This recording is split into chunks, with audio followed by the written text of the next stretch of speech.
Hi, I'm Dave Salter with the St. John's IceCaps. I'm here with urologist Dr. Chris French. Dr. French, hi. We're here to talk about Movember and I guess in particular men's health issues. What would you say is the number one issue in regards to men's health? I know it's a broad question, but Yeah. Well, yeah, as you know, I'm a urologist, so I look after prostate and men's health in many directions. But probably the prostate cancer thing is the number one thing. And while there's a lot of information out there about screening, we've learned a lot in the last few years.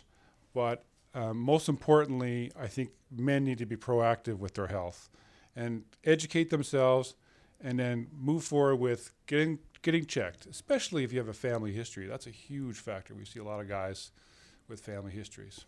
now when we talked off camera before this, you talked about some of the connections, I guess, that families can have with cancers. That a gentleman might say, "Well, I've got no cancer history, no my dad or grandfather or whatever." But the research is pointing out that if you've got someone maybe on the female side of even of your family that maybe have a breast cancer history, there's a connection there. Tell us about that. There's some new data over the last 5 years about breast cancer genes and being associated with prostate cancer in men, and I think it's really fascinating.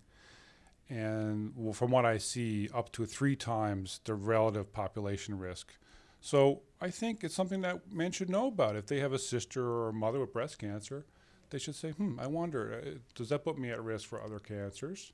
Some of them, including prostate. One final point, in regards to men's health, women, it's kind of the part of their growing up through their teenage years, and as they grow older, they have their visits with their doctors. I mean, there's not many women that would say, "Oh, I haven't been to a doctor in 20 years." But men, that there's quite often you hear those stories. I haven't been to a doctor, or don't even have a family doctor. I think probably the last message we would want to leave, and you tell me, is that men just need to be more proactive in taking care of themselves. Absolutely, Dave. I mean, women are so much better at this, looking after themselves, and men really, it's kind of macho. You don't want to admit that you're in any way mortal or fallible, right?